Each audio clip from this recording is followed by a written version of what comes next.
All right, my fellow agents, welcome back. It is I, X7, your host of Zenorama, the podcast of heroes and monsters. It is Thursday, which is live action television series day. It's got to be a better way of saying that. I'm still workshopping it. Yeah. Anyway, we are going to be discussing the 4th through 6th episodes of Land of the Lost Season 2, and this is our 600th episode. Now, that's really nothing to write home about, except that it's 600 episodes. I think that's pretty cool. If you'd have told me when I started I'd be doing this daily for 3 years almost, I'd have just laughed. Ah, ha, ha. But here we are.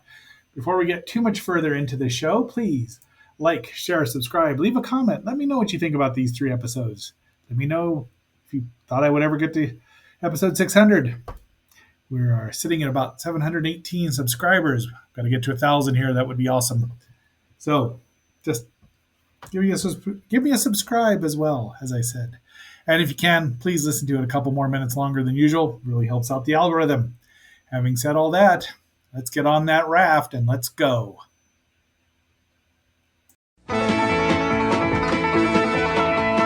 Marshall, Will, and Holly on a routine expedition met the greatest earthquake ever known.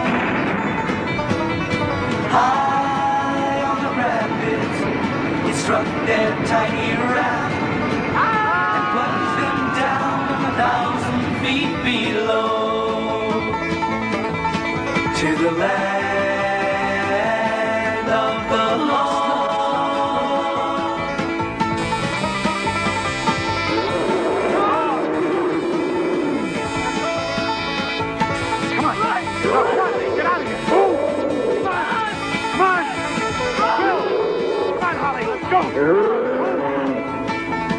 To the land of the lost.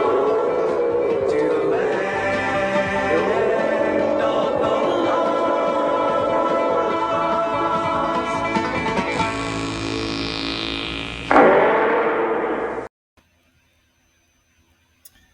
Here is the 4th episode, which is called One of Our Pylons is Missing, written by Bill Keenan.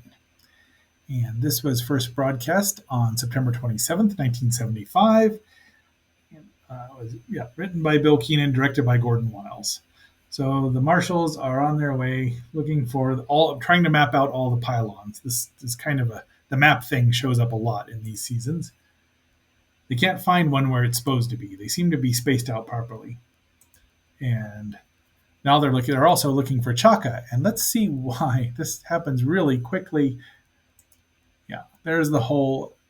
I was going to show a part out of this, but I think I'll actually wait till later.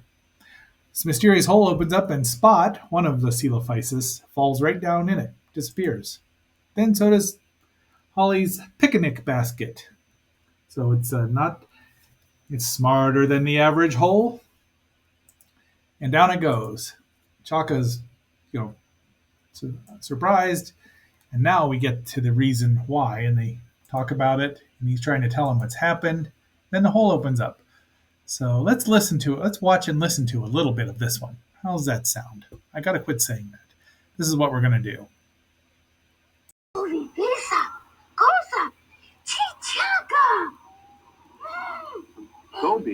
Gobi? A Coelophysis. Coelophysis. A Coelophysis? Oh my gosh. I mean, a Spot chased you.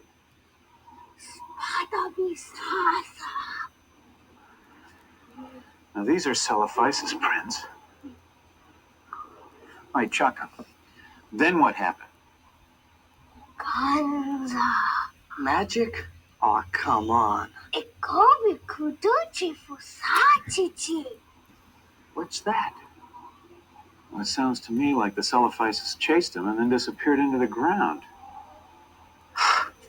He must have been nipping at some of Holly's Smilax cakes. Very funny. Now that I mention it, where is our lunch basket? Chaka, the lunch basket. Sa ego onam. Onam kutuchi. O kanza. Ah, the food basket disappeared too? So Chaka shows him what happens after all that nonsense, and then of course he falls in plummets. Now they're realizing that this is maybe where the pylon should be. Holly is just hanging over there, and they've gone off to look for something and run into Alice. This is probably what I wanted you to see. And now they must have thought it was going to be Grumpy. They've substituted some stock footage in here of Alice. Alice is on the wrong side of the chasm, leading to my well, we'll find out here. My other hypothesis that Alice and Grumpy really aren't yelling at each other when we see them together. They're doing a mating dance, but obviously they think they're looking at Grumpy because they keep calling Alice him or he. There's the pylon, and now they can see Holly, who's trying to help Chaka, and there we go. There's Alice once again. And they just shoo her away, and that's it. So we're going to see a little more here, live action stuff.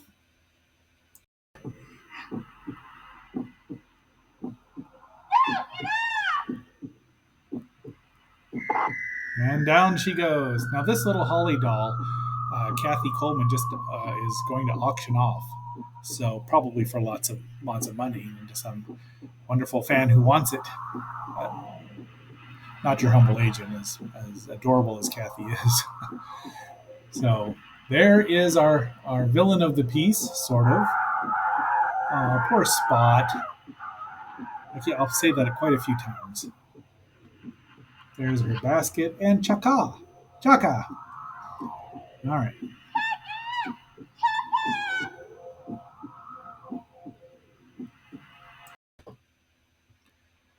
So down Rick goes. Rick, they get it to open up again. Rick goes down, and of course, it closes back up. And he's just floating around there, but he's figuring this is the heart and soul of the energy center, the heart of the land of the lost. I don't think this is ever explored again, but it zaps this particular Coelophysis and draws it in and apparently eats him. Tries to get the other ones with its laser, and Holly accidentally reflects it back, so they figure, it is light. You can reflect light. And they zap it again, and it just throws everybody up and out. And there they go, and everyone's happy. And then finally, and we'll get to the denouement here, and see all this. So it's kind of cute and pretty. I mean, Holly's cooking is taking a beating, but they've been eating it for at least a year. But let's see the very end of the show, and then we'll get to episode 5. If you ever heard. But how? I really don't want to talk about it here anymore, Will. Let's get back to the cave. It's been one of those days. Dad, what about the ropes? We'll just leave them here so it'll be a marker for the disc. Let's go.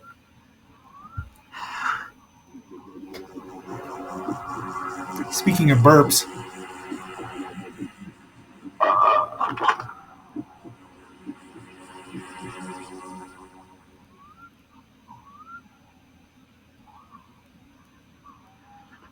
Look, it's my lunch basket. Oto Nintendo Nawari.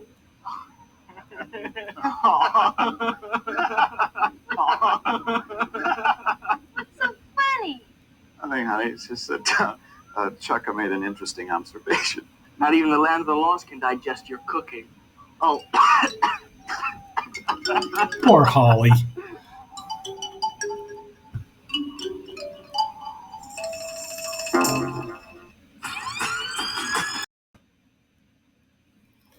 Okay, episode 5 is the test. So Chaka is going to become a man, or an older. It's his rite of passage, is what it is, and he needs Will and Holly to help out.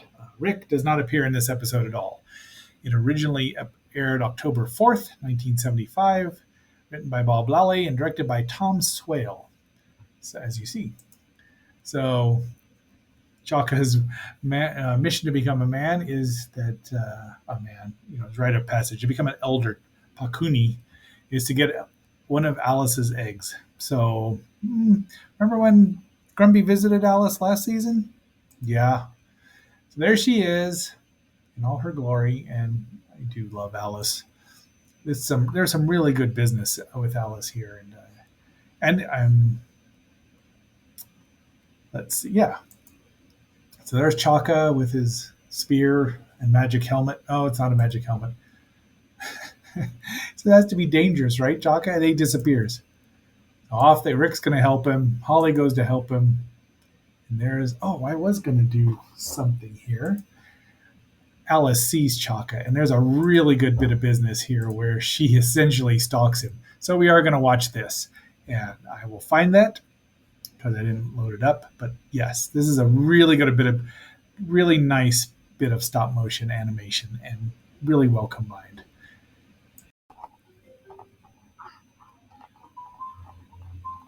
The egg's bigger than Chaka. Now, of course, a real Allosaurus egg wouldn't be this huge. But look who shows up. Now, this is just wonderful. She sees what he's doing. And she's sneaking up on him. The animators did such a good job. And had these models been just slightly more. I mean, I love them because I love the look at them. They look very vintage. Look at her.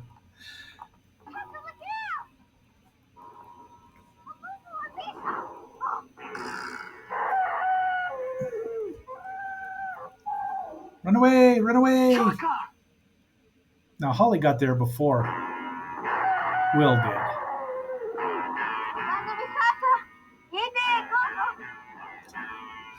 Oh, Chaka's a dope. I mean, she's really expressive, all things considered. Her eyes move,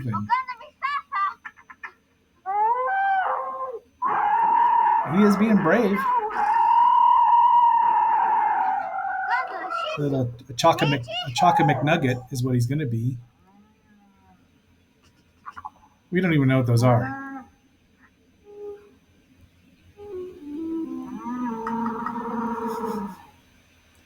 It looks like it froze her, but she's probably trying to figure out what's.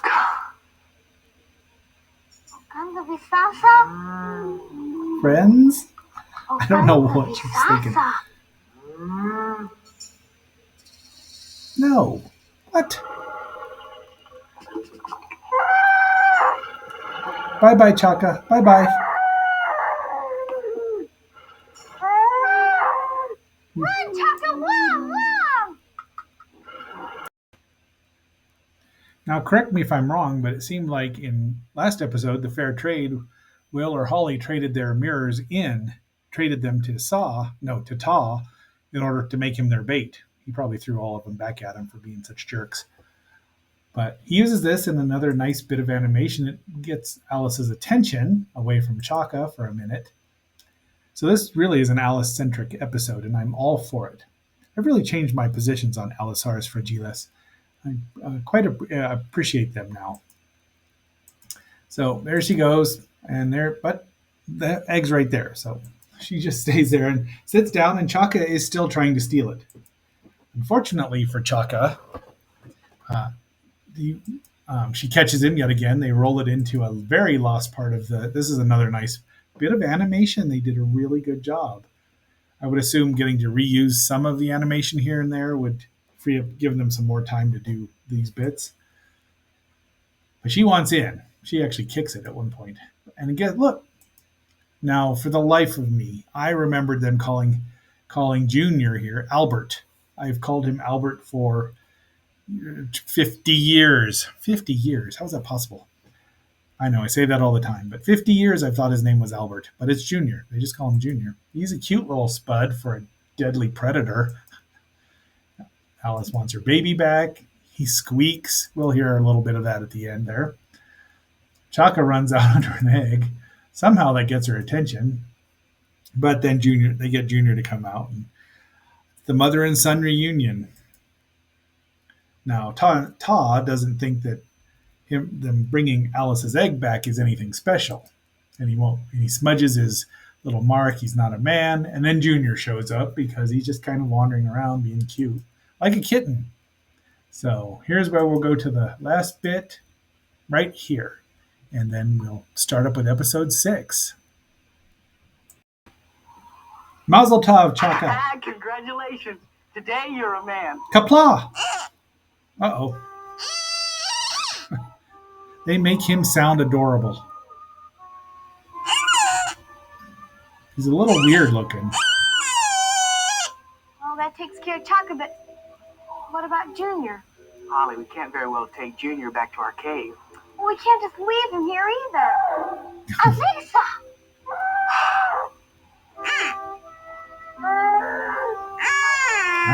All right, Ma. Stop your belly aching. Well, Junior's finally figured out who his mother really is. I guess he really wouldn't have been happy at High Bluff. Do you think...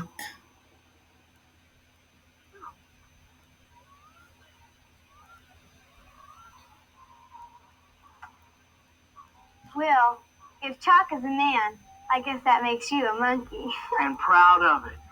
Now, come on, I've got a map to finish. And you... I know, and I have a cave to guard. And that's the end of this episode. All right. I do love this part. Okay, episode 6 is Gravity Storm, which is actually kind of interesting. It was written by Dick Morgan, directed by Bob Lally, aired October 11th, 1975. So this does feature the Zarn, who I think he's a good addition, and I think David Gerald had still been there, although this script is quite good, but it could have been a little more poignant, though they do a good job with what they have. So Holly, they're up there doing this stuff, and the Pakuni, Ta is bossing Chaka around, so much for him becoming an elder. I think those are supposed to be grapes. Yeah, and they're trying to figure, maybe they're making wine. We get Spike shot. We haven't seen Spike in ages. We have not really seen much of Grumpy at all, except not in any of these episodes. Suddenly, a gravity storm breaks out. They all get crushed to the ground. It's enough to drop down I don't even know what a trike is supposed to be these days, anywhere from 10 to 30 tons. But it drops Spike to his knees or his feet. Then they get back up. They're trying to figure it out. And Ta blames Chaka, who runs away, and he's about to throw the grapes at him until they get struck down again. So this gravity storm is going crazy. They go look for the weather control, referencing season 1, where Holly and Will mess around with the weather pylon, but it's fine. And then the Pakuni show up. Everyone's like freaked out because they don't know what's going on. The Skylons show up, so I like the callbacks. They do still have ties to this first season, which is why I think that you can kind of slot them into various parts. And then they're trying to figure out what's going on. And then they realize it's the Zarn. And then, so Will and Rick go down to visit their old buddy, the light being. And it's his fault because he's trying to get out, and he's got his ship is gravity powered, which is a great way. There's lots of theories about that. So right on, it's spot on. They're annoyed at him. He gets annoyed because their strong emotions hurt him. And then he sends out this is Fred. So let's watch Fred in action, and we'll go from there. Marshal, you can talk to us, Zarn. Talking to you makes me feel bad. You Aw. can talk to Fred. Who's Fred? Dad, look! I see it, Will. Say hello to Fred. The Zarn does have a sense of humor. So this is almost 10 years before the Terminator, but the Zarn has unleashed an unstoppable robot. Or so the writers would have us believe. But he just plods along. Now, I really do like the Zarn ship. I remember some review of this complained about that they're just using an armature of a dinosaur. Which this is yes and no, but it's a robot. It's obviously a robot. Okay, he's kind of a ghost robot in this shot, but the vagaries of 1975 video and combining video and film. He just keeps going. But he's got no arms, so he's obviously incomplete. We did it. We gave him the slip. Just wait a second. I wonder why the Zarn isn't using the gravity drive right now. Maybe it's because that thing's just like us. And if the Zarn fires up the gravity drive, you can't move either. Sounds logical. Yeah. Let's head for the high ground. Fred's pretty smart. The Fred that I know is really smart.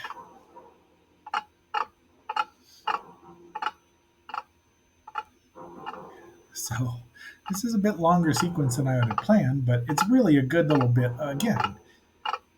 Even though his etherealness makes it look even a bit more scary. He'll follow us and break his neck. Save your breath and start climbing.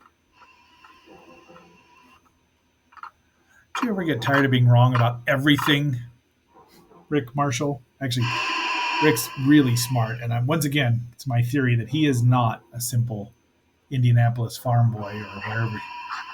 I think he was sent there by the government to investigate this interesting time well. Oh, there it goes. Gravity well strikes. Now, Holly is barely in this episode. After this, we don't see her, after they get down there. So, Fred's not fussed by the gravity well at all. But the Skylons are trying to... They're the ones that are messing with the Zarn's gravity, trying to stop it from affecting the... No! Aw, poor Fred. I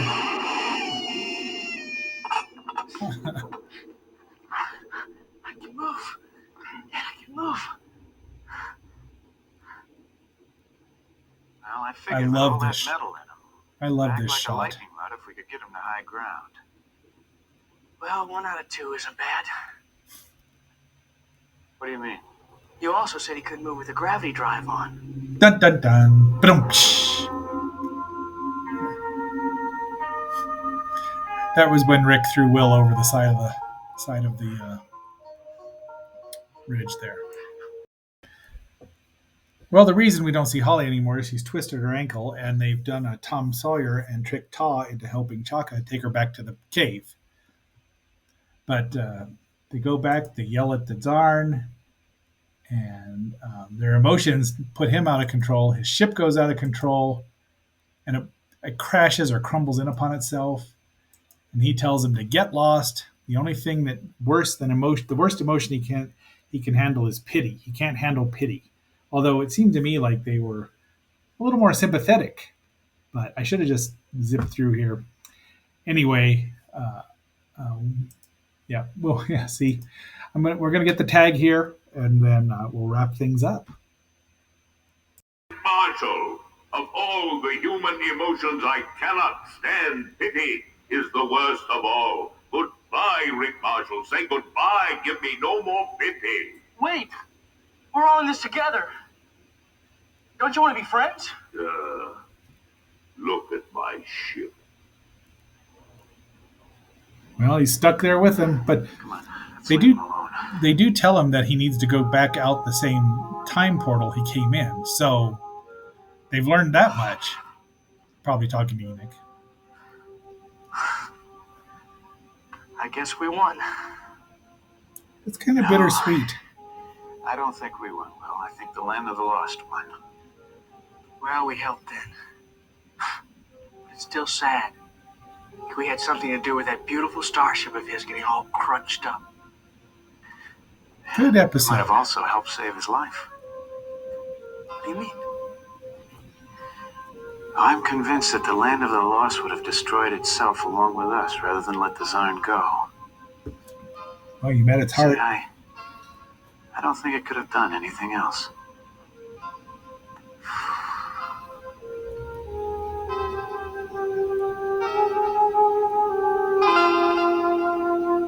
Are you ready for the rockin' theme and the closing theme song? When I look all around, I can't believe I need to find my way.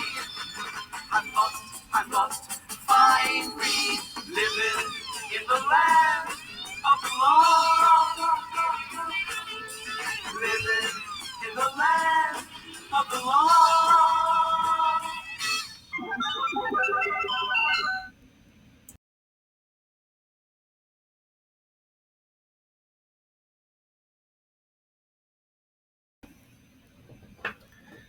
All right, there is our uh, three episode recap of Land of the Lost season 2.